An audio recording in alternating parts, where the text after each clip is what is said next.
sobre, bueno, sobre esta coyuntura y una nueva década perdida. Antes, 15 segundos de un aviso. Todos merecemos otra oportunidad. Y en La Quiniela lo sabemos mejor que nadie. Por eso las boletas no ganadoras de todos los sorteos participan por premios en efectivo todos los días y un auto 0 kilómetro. Juga oficial. Es un mensaje de la Cámara de Agencias de Lotería de la Provincia de Buenos Aires. Bueno, acá estamos hablando con el amigo Guillermo Rosenbürzel, él además es vicepresidente del Club Político Argentino, así que yo pertenezco también al club, así que lo considero un amigo porque es un grupo de amigos, por cierto.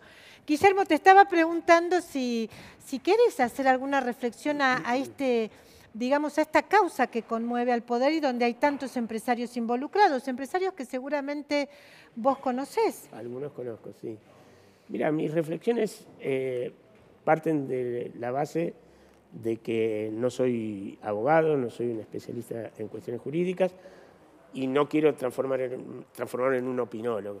Entonces, muy cortito mis impresiones. En primer lugar, me parece que el fenómeno es sistémico y no arrancó con el kirchnerismo. Si vos te acordás, ya se hablaba de la patria contratista en la época del proceso, de la cartelización, de los sobreprecios, etc. Me parece que en el kirchnerismo esto alcanzó un nuevo nivel y cambió posiblemente la relación entre gobierno y empresarios. Con el kirchnerismo, el gobierno, digamos, impuso condiciones. Ahora, presentarse como víctimas los empresarios me parece no creíble, digamos, ¿cierto? Y por eso yo discrepo marginalmente con lo que decía De Petri sobre la conveniencia de que se modifique la ley para que quien se acoge no reciba ninguna penalidad. Me parece que sería un error no sancionar, digamos, penalmente a los responsables, sean arrepentidos o no, lógicamente con una reducción en la medida que contribuya a desentrañar Es un debate, yo no soy jurista, pero en otros países ha producido efectos. Pero bueno, produce un shock. Y solo dos cosas más. La primera es que esto tiene que seguir a fondo, pero hay que pensar, la clase política tiene que pensar cómo esto no desarticula el sistema político. En Italia hubo consecuencias favorables, pero consecuencias para el sistema político muy negativas. Y en Brasil las consecuencias también son muy mixtas y las elecciones que vienen amenazan con configurar un cuadro político de difícil gobernabilidad. Además son ahora el 7 de octubre, sí. Las elecciones es una cosa de locos. Bueno, Guillermo, pero sos un analista, sos alguien además que sigue la coyuntura y la estrategia económica. Hoy justamente tu nota en Clarín habla de que esta coyuntura lo que muestra de algún modo es una década perdida. ¿Qué es lo que el gobierno, qué es lo que vos creés que Mauricio Macri no hizo cuando llegó y hoy lo estamos pagando? Yo creo que hay dos falencias iniciales que me parecen importantes y que están entrelazadas. La primera es que tuvo un diagnóstico incorrecto que subestimó los problemas heredados. Y lo segundo, como consecuencia de eso, le planteó a la sociedad un escenario hacia el futuro más sencillo de lo que cabía esperar, digamos. Él prometió una baja muy rápida de la inflación, los brotes verdes para el segundo semestre de su mandato y una economía en crecimiento y con una inflación de un dígito al año siguiente. Yo no quiero opinar con el diario del lunes, pero yo lo decía... Vos lo decías, por eso me interesa mucho este diálogo, porque vos lo decías desde el principio. Vos decías, acá no se está viendo, decías, la falla externa, el problema estructural externo. ¿De qué se trata ese problema externo? Bueno, claro, lo que acaba acogotando a la economía no es el déficit fiscal, sino la falta de disponibilidad de divisas.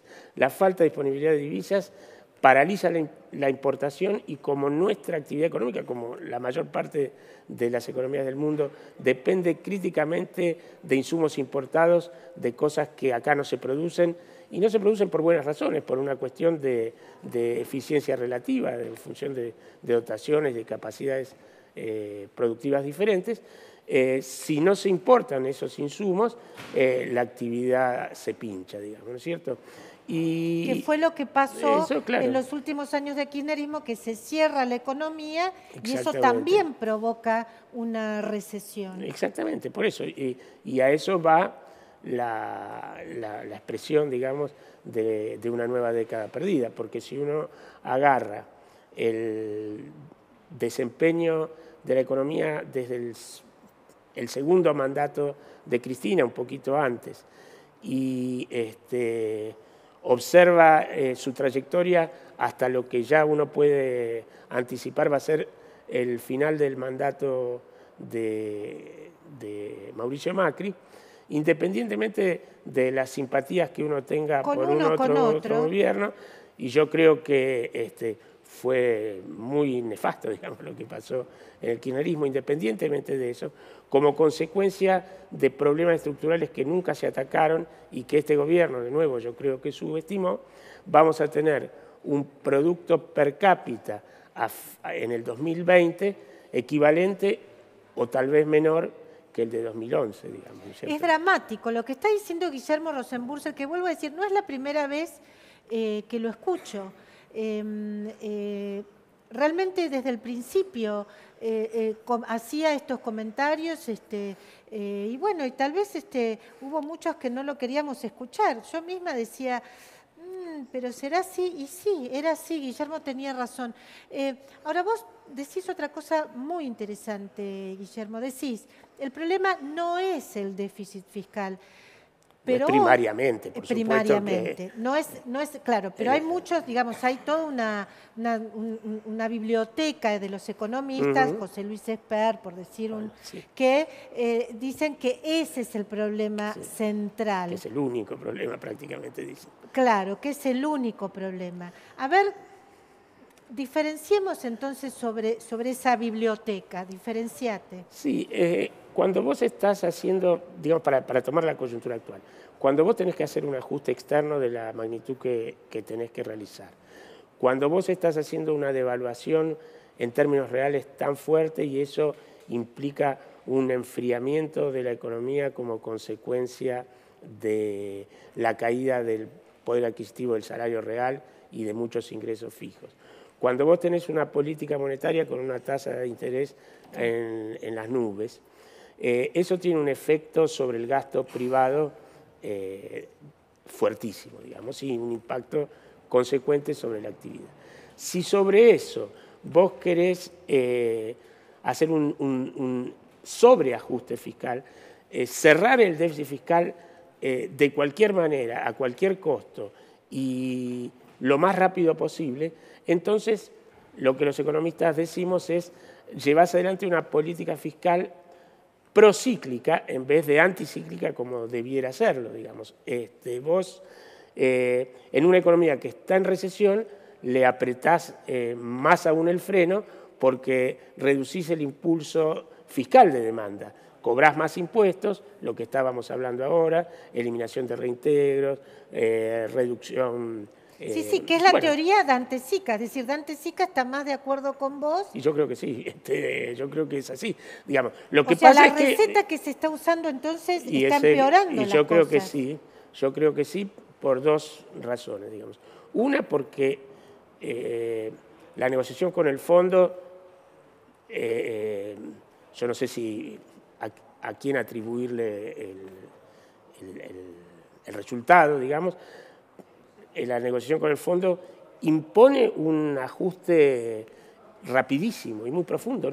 es difícil encontrar ajustes previos en otros países de esta dimensión. En general, en la gente no se percibe esto, digamos. Es un ajuste muy brutal, digamos, sobre todo para nuestras condiciones. El gobierno solo no puede hacer otra cosa si no recibe algún financiamiento. Eso es así. Pero tendríamos que negociar con el fondo y tal vez con algún otro financiador bilateral o multilateral a nivel de estados, y yo me imagino que esto ya debe estar empezándose a comentar. Algunos están acercando ideas, pero no sé si hay yo tiempo. creo que, bueno, no nos vamos a hundir mañana, digamos, ¿no? Tenemos más tiempo para hundirnos. No tanto, pero siempre hay tiempo y todavía las cosas no están fuera de cauce. Yo creo que hay que renegociar el acuerdo con el fondo, por lo menos en 3 puntos, digamos. Uno que ya de hecho... Atiendan, me parece que es muy importante lo que está diciendo Guillermo Rosenburger. Ojo, porque es una visión que me parece que no es la que domina hoy el debate de los economistas. Me parece muy importante. A ver, ¿qué es lo que dice Guillermo que hay que hacer en estas circunstancias? Primero, renegociar el acuerdo con el fondo. ¿En qué aspectos? Bueno, básicamente las metas de inflación ya son incumplibles y hasta un colega que yo respeto mucho, pero que tiene una visión más ortodoxa, si querés, que la que yo tengo, plantea, hay que revisar, que es Daniel Artana, plantea hay que renegociar una meta de inflación 10 puntos más alta que el 32, digamos, ¿no es cierto? O sea, ya Daniel Artana y Guillermo Rosenburger, que no están, digamos, que nos llevamos muy bien. Que se llevan muy bien, pero digamos, tienen una tradición de pensamiento distinta, coinciden en que ya hay que renegociar las metas de inflación con el Fondo Monetario. Exacto, porque estas metas de inflación son las que, entre otras, explican la política monetaria hiper restrictiva del Banco Central, claro, y tasas de interés que están ahogando la actividad. La segunda es la disponibilidad de divisas, ¿no es cierto? El Fondo Monetario dice tenemos que dejar, el gobierno tiene que dejar flotar libremente el tipo de cambio y las divisas que nosotros aportamos para el Banco Central son para recomponer reservas. Hoy en día el Banco Central ya está haciendo otra cosa y eso hay que recomponerlo. Y la tercera son las metas fiscales. Yo sinceramente creo que va a ser muy difícil cumplirlas, el 1,4 el año que viene, y si se cumple va a tener consecuencias nefastas sobre la actividad económica en este contexto de crisis internacional agravada. Necesitamos recuperar un mínimo de espacio para que la política fiscal pueda hacer política anticíclica. Bueno, la verdad que me parece interesantísimo todo lo que dijo Guillermo Rosenburger aquí en Mercados sin Pulgas.